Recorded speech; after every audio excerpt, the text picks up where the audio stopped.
Oh, Laurel, I think you might need to mute your browser because otherwise we're going to hear ourselves. Hello, everybody. Welcome back to Digital Hammurabi. It is a pleasure to see you all. I am Megan. I am your host, and today I am joined by the wonderful and amazing Laurel Pullman. We are doing a fundraiser stream to raise money for some of the people affected by the awful earthquakes that happened in Turkey very, very early this morning. And you'll forgive me, I haven't kept up to date with how many casualties and fatalities people are looking at, but it is a lot of people. This was like a 7.8 on the Richter scale, and then it looks like there was either a massive aftershock or another earthquake that happened afterwards. So if you can donate anything, there is a nice little GoFundMe running across the bottom. Can other people hear me, or is it just, have I just like completely messed up the audio again? I don't think Laurel can hear me. Can anyone else hear me? Am I talking to the ether? Maybe. Who knows? Okay, good. People can hear me. All right. It may be. Laurel, can you hear me? Yes, I can hear you. Fantastic. All right. It may be. Laurel, can you hear me? I hear a little bit of an echo. So what I'm going to do while talking to you, I'm going to go ahead and hunt around for some headphones quickly. Do that. I'll fill the air. Ideal. You can tell everyone we did a very extensive tech check before we started this because we're pros and amazing and absolutely not completely winging this. That's an absolute lie. You all know I wing most of the things that I do. Laurel is a very old, very wonderful friend, and we wing things together. We winged the birth of 3 of my children together. So you know what? We're pros at this. We'll be absolutely fine. So Laurel is an archaeologist. She's a bioarchaeologist. She will come and tell us exactly what that is and what she does in a few minutes when she's found her headphones. She also works extensively in Turkey and does work on digs there very regularly.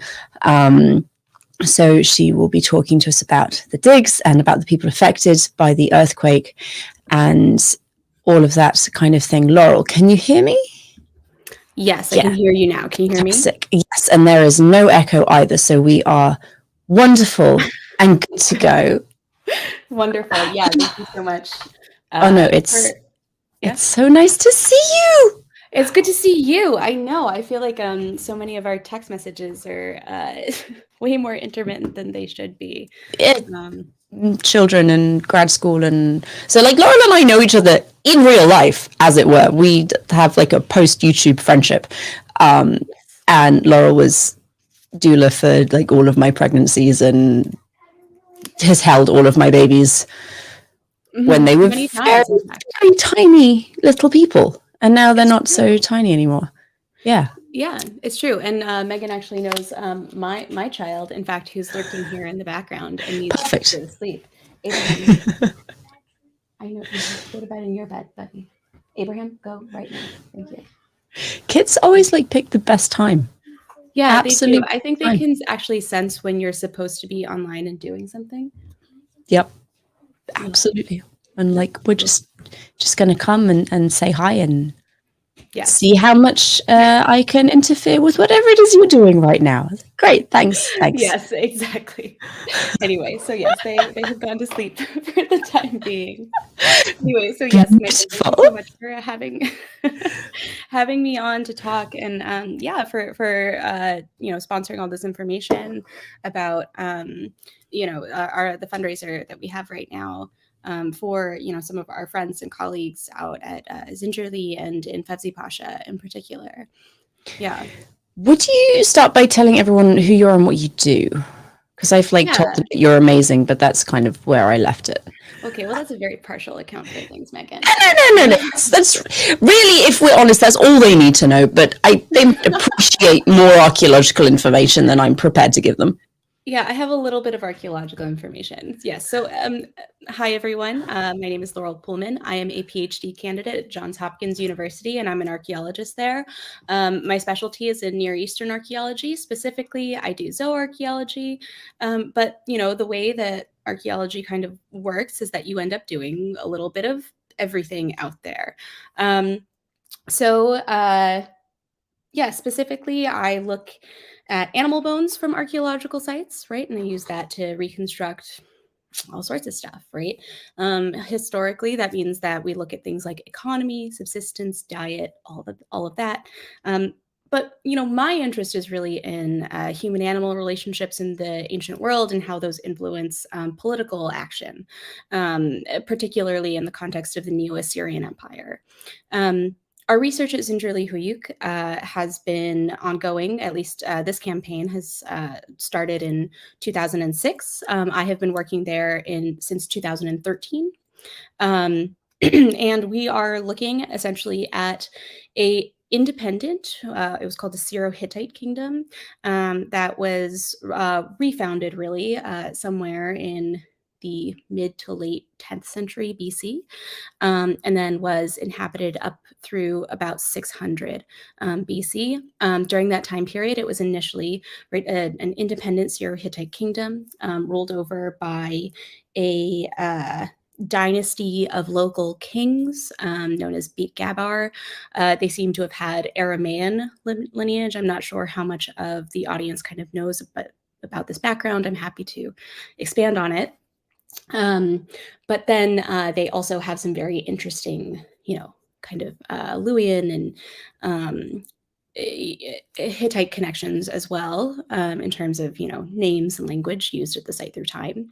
And then, what happened, sometime in the mid to late 9th century, the site was actually conquered, more or less, and slowly incorporated into the Neo-Assyrian Empire, right? And so there we see really a fascinating case study, right, in terms of the layers that are represented at Zincirli Höyük, in the kind of culture change that you see as empires, ancient empires in particular, come to dominate a space. So yes, that is kind of the archaeological and historical significance of our site in particular. Can I ask quickly before we get on to the present day things that we're looking at, how does this cultural change that you talked about show up in the things that you look at in animal bones? Yeah, well, so this is a good question, right? So theoretically speaking, it could look a lot of ways, right? So one could expect that the incorporation of a local site into an empire might change something about the economy, right? So in a lot of Neo-Assyrian tribute lists, for example, right, we have, the kings essentially cataloging all of the various gifts that they extract from these, outlying provinces. So if all of a sudden, a local economy has to go ahead and support all of that export, that's going to change how it raises its animals, right? If they want to export textiles, if they want to, let's say they build a palace with a garrison of soldiers around, right? All of a sudden you have to feed all of them, right? And that's going to place certain kinds of burdens on the economy ostensibly, okay? And this is, borne out at some sites, right, where you see just general changes in animal management strategies. Another option, right, and this is actually kind of what we had thought happened, as of, I'd say maybe 8 years ago. The incorporation into an empire may actually have led to a certain kind of enrichment, in the sense that you have more kinds of material goods floating around, right, from other places, right, that you have more money essentially available. And I use the term money loosely. I mean more wealth, right, in terms of high status items, in terms of access to high quality cuts of meat, right? You might have the establishment of certain kinds of markets. So this is the kind of stuff that I kind of probe around for in terms of my research. Now, what I find very interesting in terms of Zincirli Höyük, right, is that I actually don't see a ton of change, right? There are certain things that seem to change, right? Like maybe a little bit more reliance on cattle and sheep as opposed to goat, right? Why is that? Goat are very hardy. They're kind of what you want when you want to just support a local economy. Sheep and cattle are a little more energy intensive. These are the animals that you are going to rely upon when you want to kind of maximize the production of secondary products like wool, for example, right? Or you want to maybe distribute a whole bunch of meat to people working for a palace, right? This kind of thing. So you see some minor changes based on essentially the buildings that spring up at Zincirli Höyük over time, right? With the establishment of certain palatial structures, right? There does seem to be, associated with that some kind of increased dependence on these kinds of animals. But by and large, I think the animals had a pretty similar life, right? Which is very interesting, right? Because it means then, right, that while the empire can come in and say, yes, look at all the wool that we extracted from them. And we stopped them from being these kind of roaming nomads. We stopped them from all of their pastoral habits. Clearly they didn't, right? And there's a lot that's interesting about this, right? Because it tells us that empires need to adapt to local communities, right? This may sound like a trite point, but it is a very important piece of data that really informs us about, kind of, I don't want to say that the Neo-Assyrian kings were blowhards, but they were. maybe just a bit. Just a little bit. No, that clearly there was a certain kind of polemic that was more important there. Much more so, I think, than maybe the factual reality. And it also tells us about how empires kind of function on the ground, right? Rather than kind of forcing everyone and bending everyone to their will, they have to go ahead and adapt their imperial strategy to the local communities, the human-animal communities, and the human-animal relationships that already exist there. Sorry, that was a long-winded answer. No, that was perfect and wonderful, and I enjoyed that very much. And now I know more than I knew 10 minutes ago. So that's always the goal, right? That's really all I'm asking for when I do these interviews. So what kinds of relationships do the students and the archaeologists and the professors going out to Turkey have with the local population when you're looking at these sites that you work on? Yeah, that's a good question, right? Because historically that relationship has been fraught, right? Historically, I think there is this idea that archaeologists that were these very adventurous and studious, right? But we all have a fedora in our closet that we whip out when we need to, and we go gallivanting into the Middle East as though that is a unified space, and that we do all the discovering, and maybe we consult the locals a little bit, but they're kind of there in the background. Historically speaking, that is how a lot of Western archaeologists have behaved, right? There's a reason that, I think you have the Gate of Babylon, I think, in the background. Yes.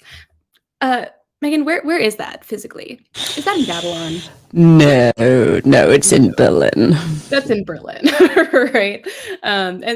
Right. The point being is that you have a whole bunch of Western archaeologists who have taken stuff, right? They take stuff less often now.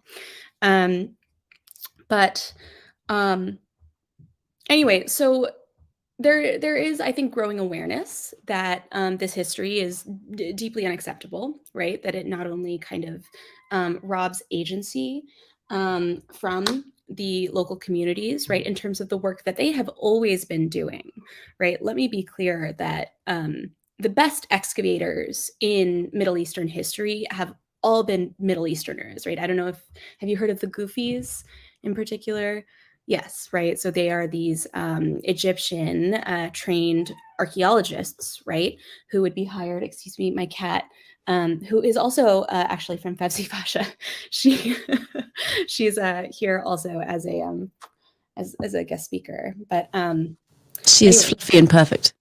She is also deeply troublemaking in nature. Anyway, so yes, the Goofies, right, are these particular group of Egyptian-trained archaeologists who were hired by Western archaeologists all over the Middle East, right? And they continue to train generations of excavators for up until today. You can still find these people around the Middle East, right? Whether or not they're like in modern Palestine, they are in Jordan, Syria, like they're around, right? People who have been trained by their fathers and grandfathers, right, to excavate these sites. People in the Middle East have a very deep connection to their land. Okay, so now that we have growing awareness, right, of, kind of the importance of these people in terms of increasing our knowledge of the ancient world. There's a lot more effort, I would say, than there has been previously on the part of Western archaeologists to include, right, local collaborators, right, in our work in a more explicit way. And let me be clear, this is not just kind of bringing them on in a facile way. No, these are people who actually do the archaeological work, right?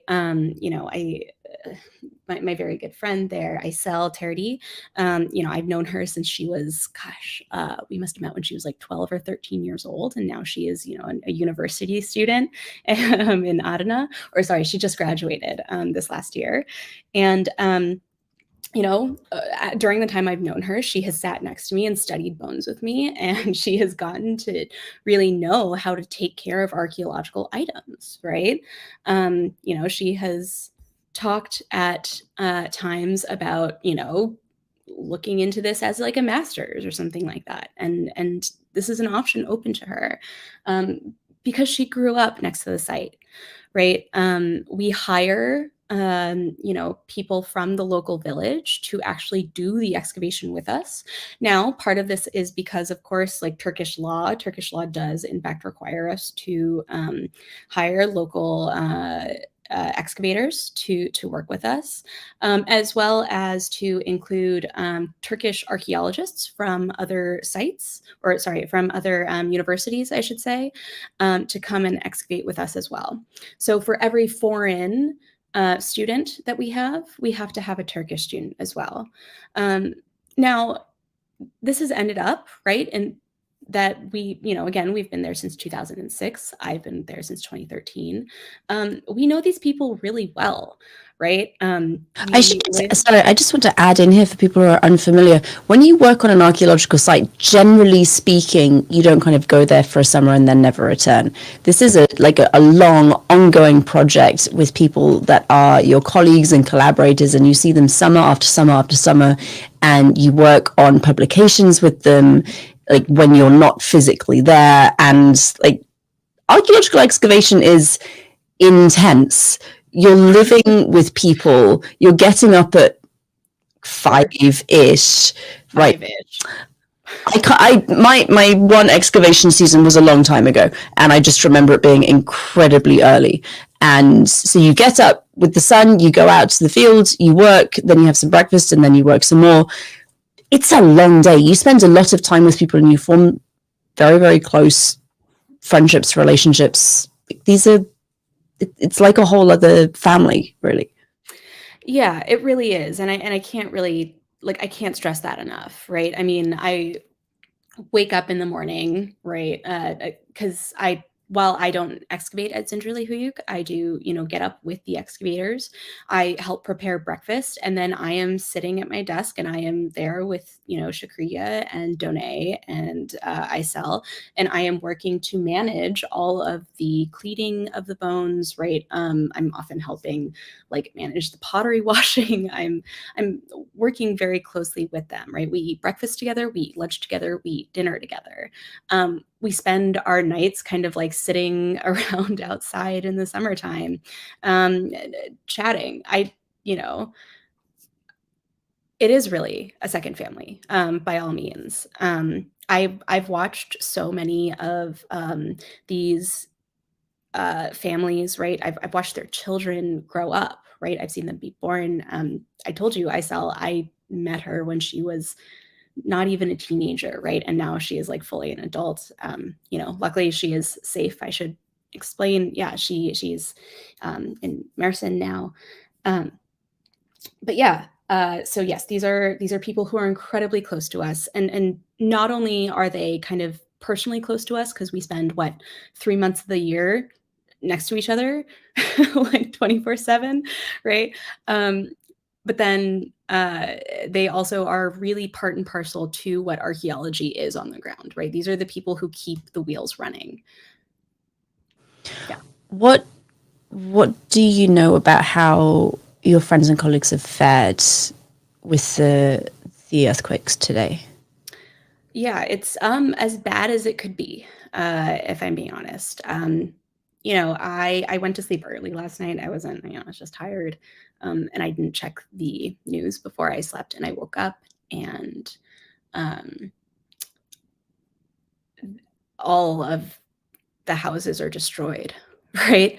Sorry, I shouldn't say all. 80% of them are destroyed, right? So we stay in a nearby town of Fevzipaşa, right? And then Zincirli Höyük is the site, right? They're flat. Like I don't have a better way to say that, right? So many of our friends and colleagues are alive, right? I was able to text a lot of them this morning just to like ask if they were okay. It's cold there, right? It's snowing. They're outdoors. The rescue agencies only were able to get to them something like 4 hours ago, right? Because the roads are completely destroyed. So there's actually no way to get into the village to rescue anyone. We also know that a friend of ours is buried under the rubble, and they can't get to him. As of a few hours ago, I talked to his daughter, and we don't know what's going to happen. They haven't been able to rescue him yet, as far as we know. So at this point, our friends and colleagues are not well. They're not okay. Their houses are gone, right? They are, in pretty abject straits, right? They have nowhere to go, and there's not much we can do. It's been deeply distressing to everyone on the team, as we have tried to confirm, right, that they're alive, right? But even now that we know that many of them are alive, even as we wait to hear from others, right, we know that,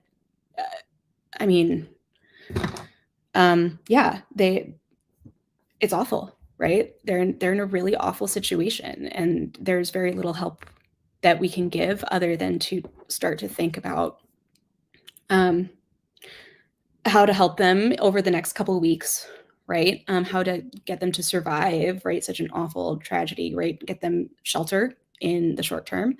And then, of course, to help them rebuild. Yeah. And I should say as well that the GoFundMe address running across the bottom of the screen and in the description, this isn't like a generic send money to the Red Crescent, or this is send money to help these particular people that are part of Laurel's community, and that they're real people who need help, essentially. So if you can spare anything, then we'd greatly appreciate it. You can donate using the link. Mark, thank you so much, has donated $5 via YouTube. We appreciate it very much. I will be sending that. If anyone does donate by super chat before we end, then I'll just put that all through the GoFundMe myself tomorrow morning. So thank you very much, anyone who couldn't help at all. Do you want to take a couple of audience questions before we go on? Yeah, so we sure. have One IT then says they are unfamiliar with the Hittites. Are there any big names we'd all know, like the Egyptians had King Tut and the Romans had Julius Caesar? Yeah, I'm trying to think. So Hittite kings, they're the various Hattushilis. Hmm. Those are some pretty famous names. Shupalululiuma, that is one of my favorites, if only It's because, the best name. yeah, you can just say It's the it as best many name. times as you want it. Shupalululiuma. Yeah. I'm trying to think. Tudalia is another pretty famous one that's out there. Um, Yeah, I think, there are other ones, but I know that those tend to be the bigger names. Do those ring any bells for anyone? They did for me, but Well, okay, well, you took took the same history class as you did, so that's probably not saying a whole lot. Chat GPT is asking if we know what Hittite music was like, and I'm going to say ancient musicology is a whole field unto itself. So I don't know. Laurel, is this something you're familiar with at all? Yeah, so no. I'll say right off the bat, Hittite sources tend to be a little bit spottier than a lot of like Assyrian stuff or a lot of cuneiform sources in general. Um, Yeah, I'm happy to, like, look that up at some point and, like, send the information along to see if there's any, like, Hittite musicology, but I'm pretty sure that most of the musicology literature, I think, has been done in, like, what, Sumerian, right? I think there's a couple of Hurrian things as well, Okay. which is weird because we have so little Hurrian. But yeah, I think mostly Sumerian and a couple of Hurrian bits. Fantastic. So yeah, exciting times. Yeah. You said when we were talking off air that you had some photos we could share with everyone. Yeah, I have, some generalized pictures of, not just the dig, but, some of the people who are involved in it. So I can go ahead. I have to, kind of warn everyone that these are not, this is not, these are not my materials. So these were given to me by the director of the dig, Virginia Herman. So, I'm not sure what all is on here, so I will do my best to narrate everything we have. This has all been done as quickly as we can, but I think it could be, I don't know. Yes, we put Helpful. this together approximately.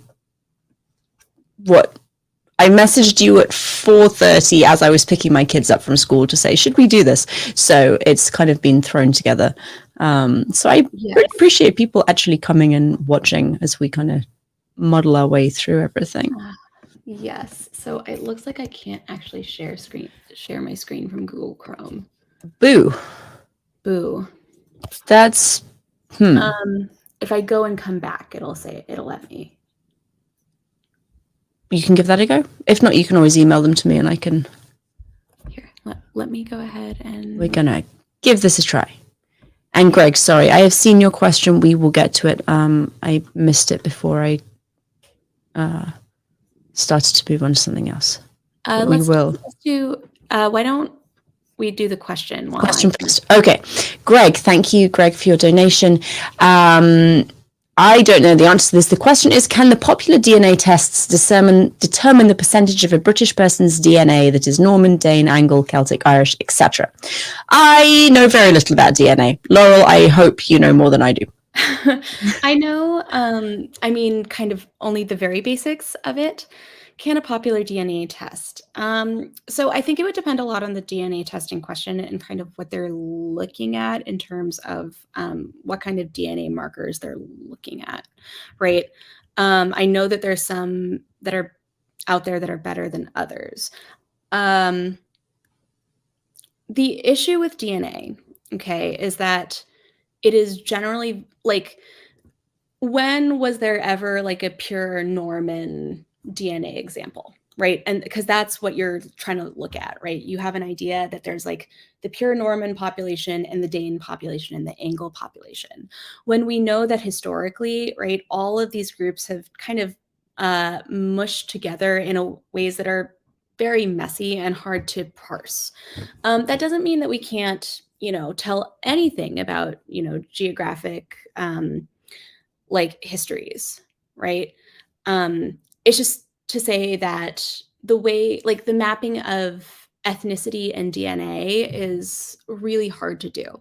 So I guess the short answer to that question is that I'm pretty skeptical of those kinds of DNA tests personally, especially when it comes to like minor subgroups of like, you know, ethnic identities of like the Middle Ages. Some deep ancestry you can certainly do, having like you know, looking at people who might, you know, derive some of their ancestry from sub-Saharan Africa or North Africa or the Middle East. But those are kind of bigger regional differences than like, you know, little groups. Looking at distinct groups within Northern Europe. Yeah, is that helpful? I think it's helpful. I didn't ask the question, but I think it's helpful. So yeah, I hope there so. we go. Yeah. Yeah, so I'm really, yeah. Oh, wait, I can add slides from my computer. Okay, thank you everyone for bearing with us on this. Oh man. All right, so that file is too big. Hold on.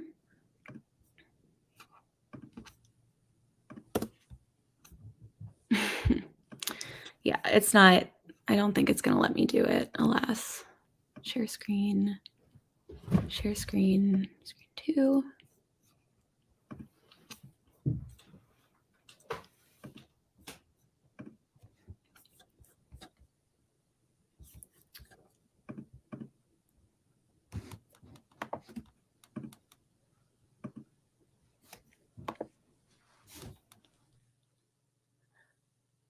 She's gone.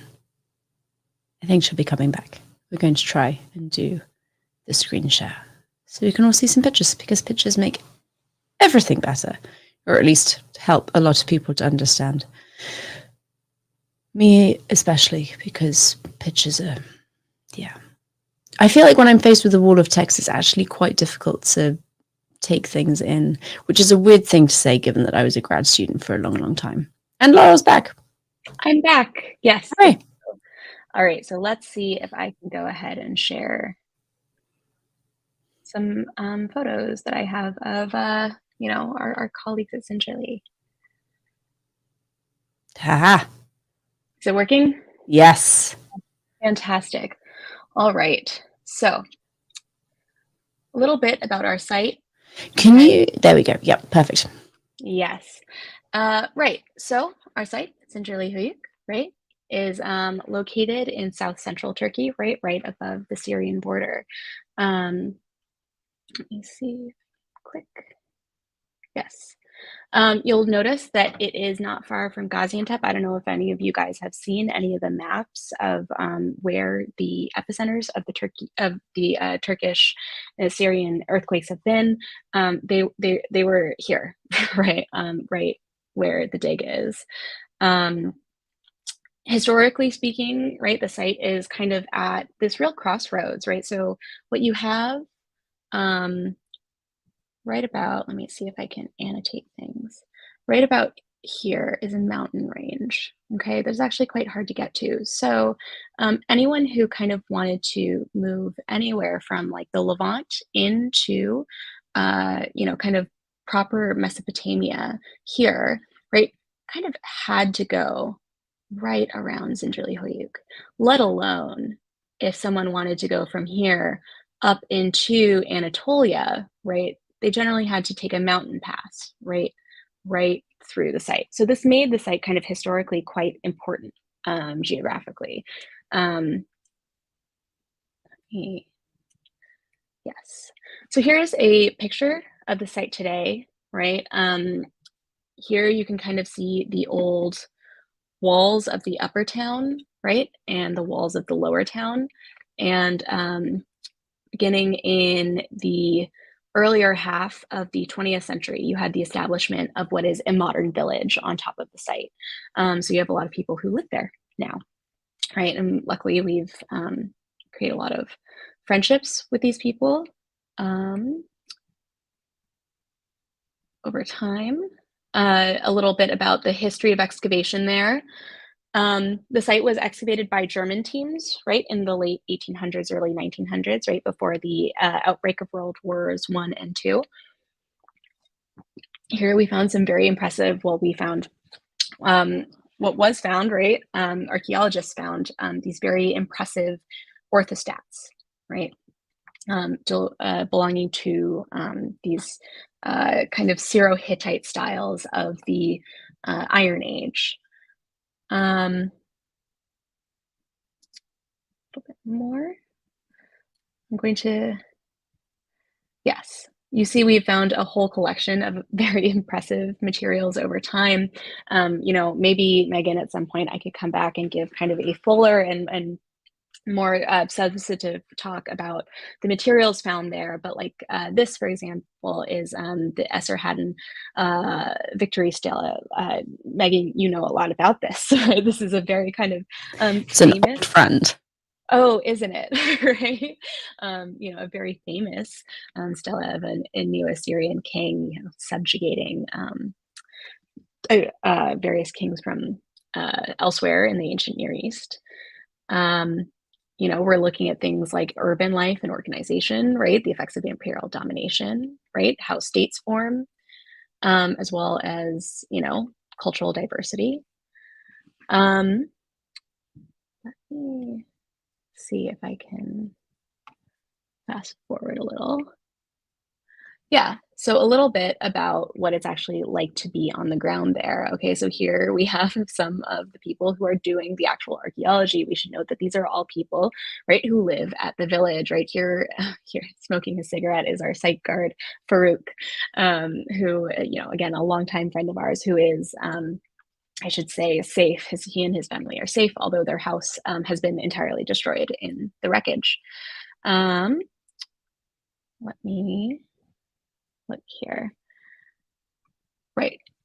So here is part of the 2017 field. Yes, or sorry, this is the 2019 field crew, right? So these are various foreign archaeologists, right, who came to excavate there, including, right, our various collaborators who are there, right? So here, for example, we have Shakriya, the most important person on our team. She cooks for all of us, right? We're not small. We're not a small group. She spends her day, you know, really providing for us. I texted her this morning. She is also safe, as are her children. Again, her house is also entirely destroyed. Also see here, we see Bülent Terdi. Bülent is the one that we currently cannot find. He is, as far as we know, under the wreckage of his mother's home. And we're hoping that he'll be recovered soon. Let me see here. In terms of other, yes. Yes. Our field team, right? Here's a little bit about like what it's actually like to excavate there, right? Here we have some pictures of people actually digging. We see people up at 4 a.m. waiting for the bus to arrive, right? This is another one of our co-directors, Kate Morgan, from Duke University. It gets quite hot out, right? We have our various workmen cooling off at the local pump. What else? Let me see. Right. Yes. There's a lot of camaraderie that happens here, right? You see, this is our friend Thomas actually challenging one of our workmen to an arm wrestling contest, which I should say actually continued. Then, like arm wrestling became a thing through much of that field season. I don't know why. And so this was not the last one. I don't know who won this particular competition, but you see, right, like this is being presided over, right, by people who are excavating with us there. Again, most of their houses are gone at this point. Here we are eating our meals, right, in the so when we stay there, we actually stay in a like an abandoned government building. Here we are in the courtyard, right, eating. The building is gone now, as is the local bakery that has been entirely destroyed, right? I'm trying to, Yes, here is one of our better parties, right, that we had out in the, again, this is out in the courtyard. Yeah, I don't know, we spend huge amounts of time with these people. Again, we see Bülent giving someone a ride. Um, uh, yeah, around town, that was one of his favorite things to do. I should actually another photo to show, is he gave me and my friend Nicole a ride up to the overlook of the plain, right? This is me probably, gosh, 7, 8 years ago. And you can actually see off in the distance down here, that's going to be the Syrian plain. So you can actually see right down into Syria, with Zincirli Höyük down here. Okay, so here's the larger plain. He took us up in this little like motorcade. It was like me and Nicole in it, and it was entirely too dangerous. But I mean, clearly we're safe enough now. Yeah, a little, I don't know, I'm just trying to relate some stories of our time there. Again, there's Bülent and Shukriya on Wednesdays and Fridays. We had, it was a kebab night, which is very important to all of us, where not only are we very hungry people, but I mean, who isn't very hungry for a kebab all the time? Yeah, here is the, our workspace, really. So this is another shot of the courtyard right outside of, it's called the Belediye, this old government building, that again has been, so yeah, it's gone entirely. Bülent's house and his family's house is this house over here, and that is also gone now, as are, yeah, all of these buildings. My friend Aysel, right, I mentioned, who I met when she was very young. This is Bülent's daughter. Here she is, right, with her mom, Done, with her eyes closed in the background. We won't tell her that I showed this picture because I have this, she's not smiling in this picture either. She does smile a lot. But here we see Aysel, Shukriya, and Done, right? You know, and yeah, in one of our various days spent together on site. Trying to look through here. Here, right? More pictures of some of our workmen. You see, yeah, this is area 3, right? So this is actually my favorite area. This has the deepest chronostratigraphic exposure of any place on site. So this is my favorite team right here because they gave me so much material. But yeah, you see not only these 3 local Turkish residents, right, from Zincirli Höyük, right, along with you know, the various international students. These are some of our Turkish specialists, right? We have Baron and Tuna and Evren. Also, again, this is at another party of ours. We tend to have big parties at the end of our seasons, sometime in late August. I think any, yes. So those are some of the major, yeah, those are most of the photos that I have. Many photos of field work out here with all of us. Let's see. Marta. Yeah. I don't know. So I guess at this point, yeah, most of these are kind of repeats of many of similar photos. Are there any other questions maybe floating around? We have one, but I'm not sure it's one that we're either of us qualified to answer. How fluid is the Old Testament and what corruption existed in the Septuagint? I'm not at all familiar with the Septuagint, I'm afraid. And also the Old Testament is not really something that I know a bunch about. I can tell you about the, like, Mesopotamian influence on the Old Testament, but that's kind of that's where it ends. But thank you so much for your donation. I greatly appreciate it, and it will be sent along to the GoFundMe at tomorrow morning with everyone else's.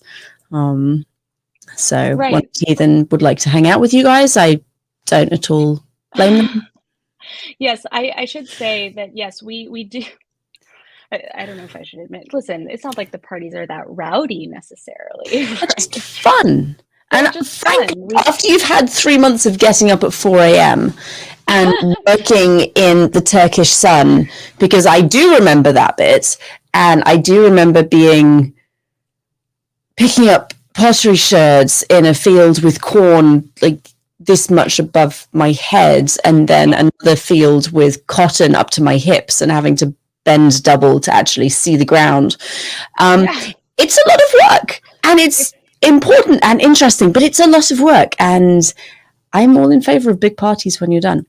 Ray thinks we should get Josh to answer the question about the Bible. I would. He's actually sick in bed right now, so yes, we had to take him to the doctor today. He's fine. He has flu, but he is in bed, so I'm not going to drag him up here. Yes, unfortunately.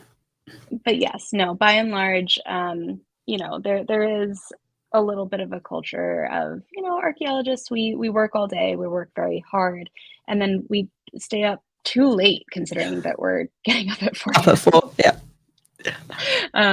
And it's not like there's too much drinking, but people do stay late, and we end up arguing about anything. We'll argue about anything you like. I mean, there was like a big argument at one point about this arm wrestling competition that went on for weeks and weeks.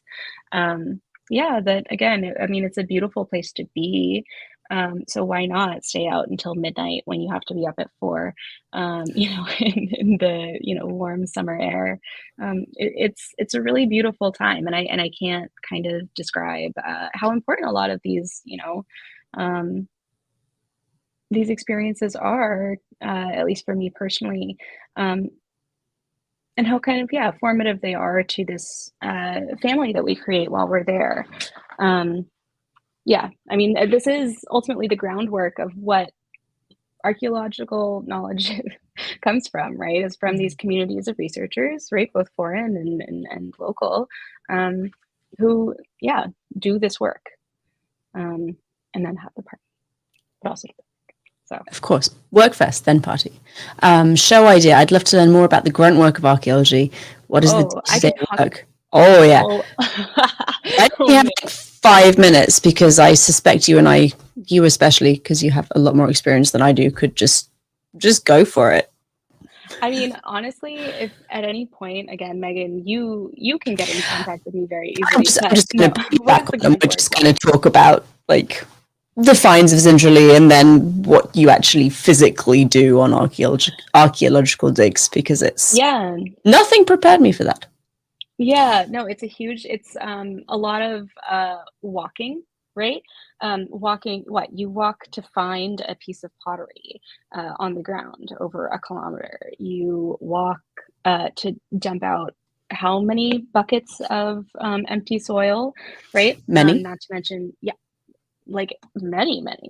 The sieving, right? Oftentimes you have to sieve things through at least some kind of mesh, right? To make sure that you don't miss things.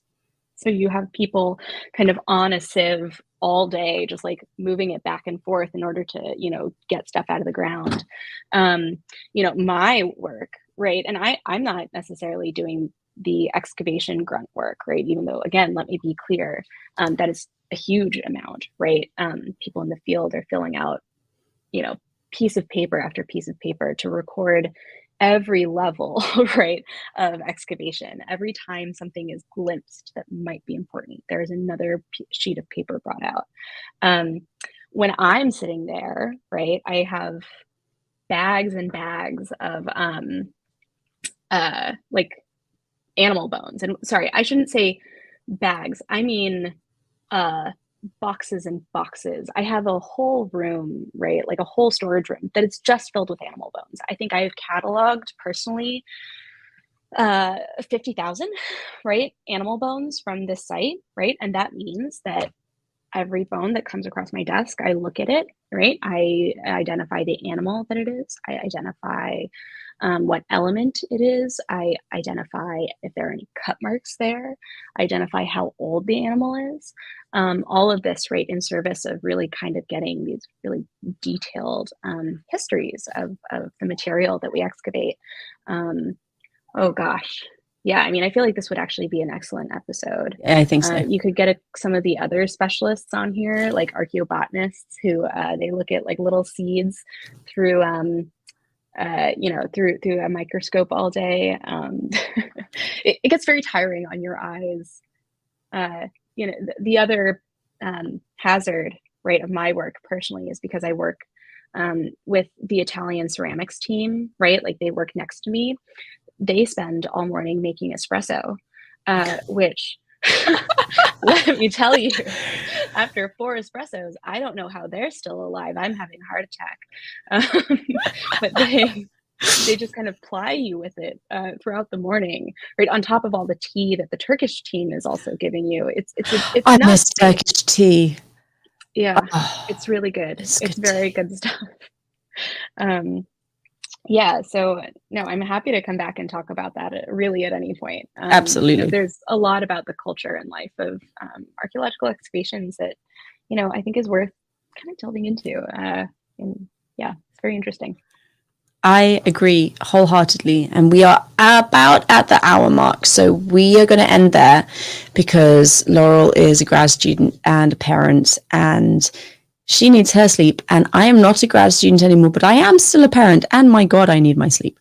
So people, if you have at all enjoyed our conversation, if you have felt any kind of resonance with what Laurel is describing, if you have a couple spare bucks that you can put through the GoFundMe to help these people try and rebuild their lives once all the rubble has cleared a little bit, we would I'm very appreciate that.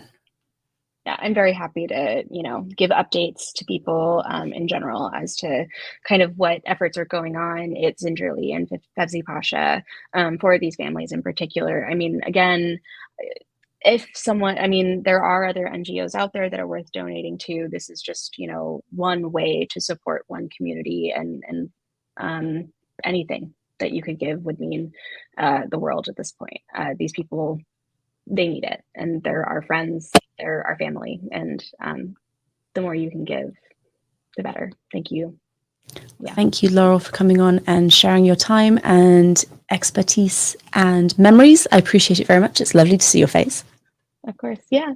We'll talk soon, Megan. And yes, I'll drag you back on at some point to talk more about archaeology. Oh yeah, anytime. I'm very happy to talk about it. So beautiful.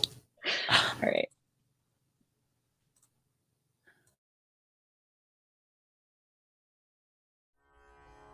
Digital Hammurabi is made possible by generous sponsorship from our patrons. Their support means that we have the technological and academic resources necessary to bring the ancient world directly to you. If you want to join the team, go to patreon.com/digitalhammurabi to see how you can help.